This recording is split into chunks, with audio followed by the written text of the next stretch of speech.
There's a term for an absolute expert in wine, and that term is wine expert. But we're not talking about that. Instead, we're focusing on sommeliers. It's Pocket Wine School.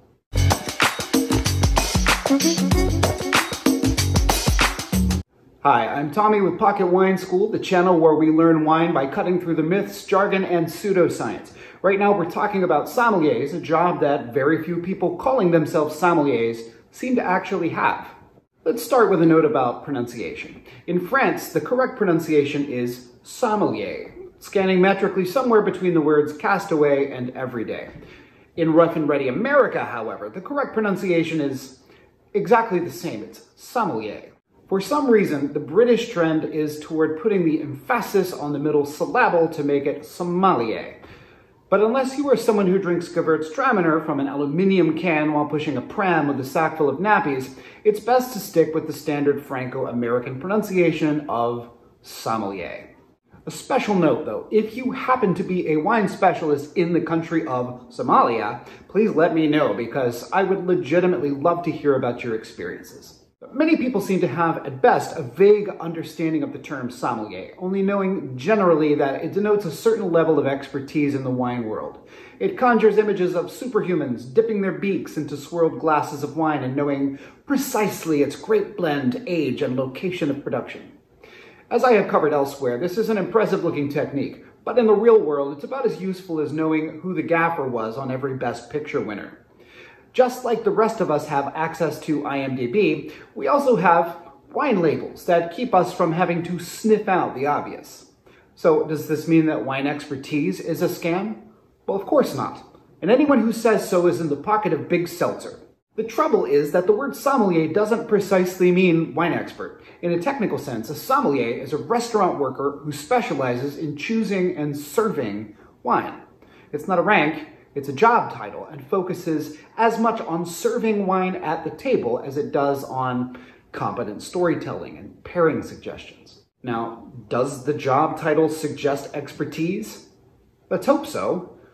But if you go into your favorite classy dining establishment and their on-staff sommelier recommends you pair your duck confit with sweet tea laced with gasoline, it's not considered gauche to ask for a new server.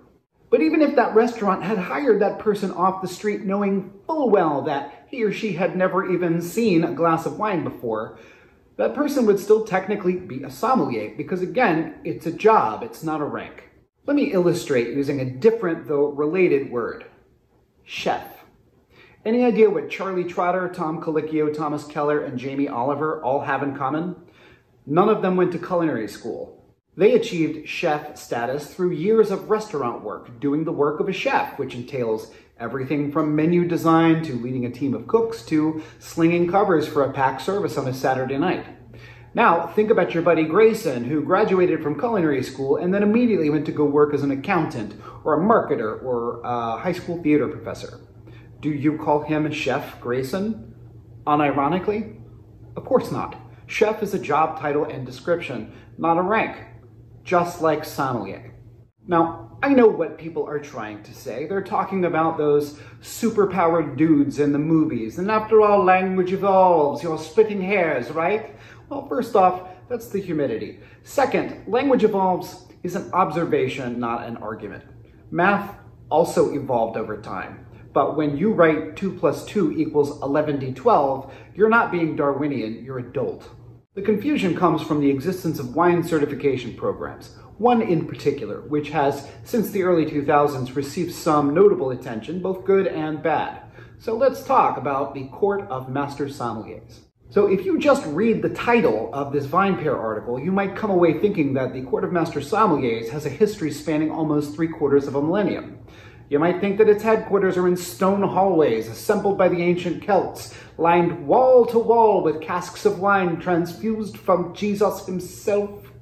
And yet, if you take the rarer step of reading the article, you'd see that the Court of Master Sommeliers, which I'll refer to hereafter as CMS, is a spin-off of an exam held by a mid-20th century partnership between two companies, which, though their histories were long, they have little to do with blind identifying grapes grown on south-facing Swedish hillsides. In other words, the CMS came into the form we know it now around 1977, the same time the band Foreigner had a hit with Feels Like the First Time.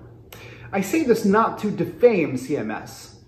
They've been doing that themselves for some time due to charges of rampant racism and sexism.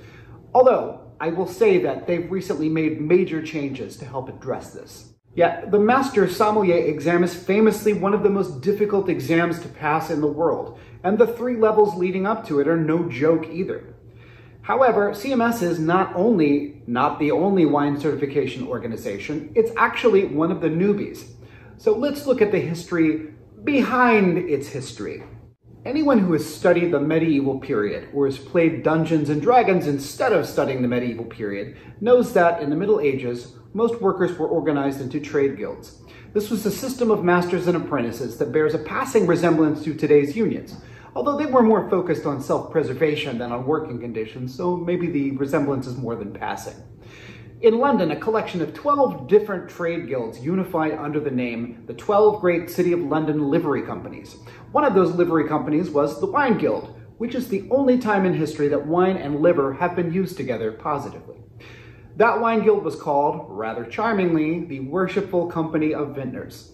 It was a collection of men, because of course they were, who worked as winemakers and/or merchants. In 1953, the WCV partnered with the Wine and Spirits Association to develop the Master of Wine exam. This was and remains an extremely intensive academic examination that required extensive knowledge of the world's grapes, regions, grape growing, and winemaking techniques. To help candidates prepare for this ridiculously difficult exam, the UK-based Institute of the Masters of Wine formed shortly after. Now, for those of you who have seen the movie Somm or the show on Court, this is not that exam. You see, in the years following the development of the Masters of Wine program, winemakers realized that there was no service component, meaning that they weren't training people to actually be out in the trenches selling the products they made. Hence, the birth of the court. And they chose the word sommelier because it does have a long association with wine. Though the etymology seems to vary from dictionary to dictionary, the general sense is that the modern sommelier was initially a baggage handler for an important person. This baggage handler was also charged with transporting and taste testing the important person's wine for poison. This aspect of the job has largely fallen out of fashion with modern sommeliers, although in some restaurants, it's probably a good idea to check for poison. And yet, especially in the United States, the modern love affair with sommeliers is still quite new. Even newer than the CMS, which is, again, the same age as the Star Wars saga. In a 2003 article, a sommelier named Jean-Luc Dedoux was quoted as saying, 10 years ago, there were not many sommeliers in New York. Now it seems like every restaurant has one. This is coming from a man whose name lets you know that if he wasn't a sommelier, he would still be a sommelier. In other words, there was an explosion in the late 90s and early 2000s of sommeliers. Was this explosion because wine took off at that period of time? Or did wine take off because of an increase in sommeliers? This is a real chicken and egg situation. Or in this case, a real Rhode Island red hen and omega-3 rich organic spotted egg situation with mid-palate notes of bullshit and pretension. In 2004, a movie called Sideways came out. This was a movie in which an alcoholic and a misogynist, the two core personalities of the stereotypical sommelier, team up to drink and screw their way through California wine country. To say that this film generally affected the wine industry is to say that the reds of Burgundy are generally sold in liquid form. Sales of Pinot Noir, the grape exalted by the main character, shot through the roof, while sales of Merlot, the butt of a single joke in the film, plummeted. This got enough people interested in wine to merit a 2012 documentary about a group of candidates studying for the CMS's master exam.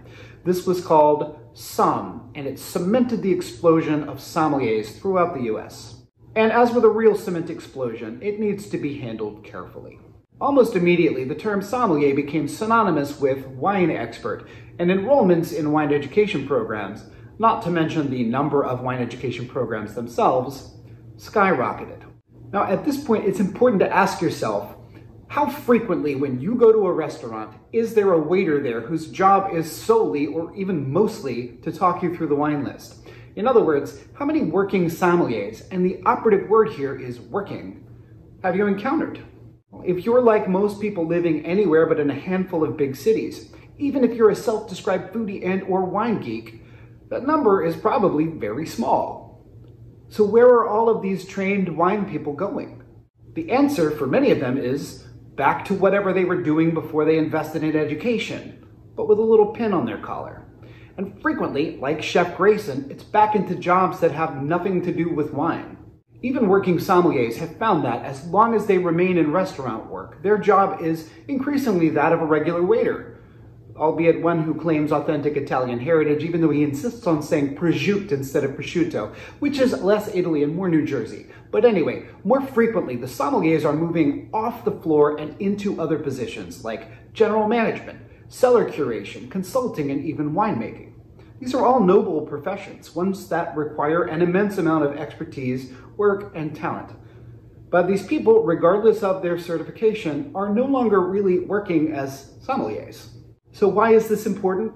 Well, for the same reason I started this channel in the first place. The wine world, which is built around the planet's most intricate, complex, and storied beverage, might need a little bit of distance from the current swamp of hooey mysticism, posturing, and downright misinformation. In other words, next time you meet a knowledgeable wine person in a bar or shop or even at somebody's house and you ask them if one day they're going to be a sommelier, keep in mind that this is like asking them if they're going to become a hat check girl or a beeper repairman.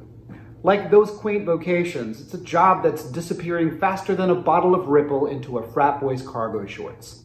Or to quote the Spanish philosopher Inigo Montoya, you keep using that word, I do not think it means what you think it means.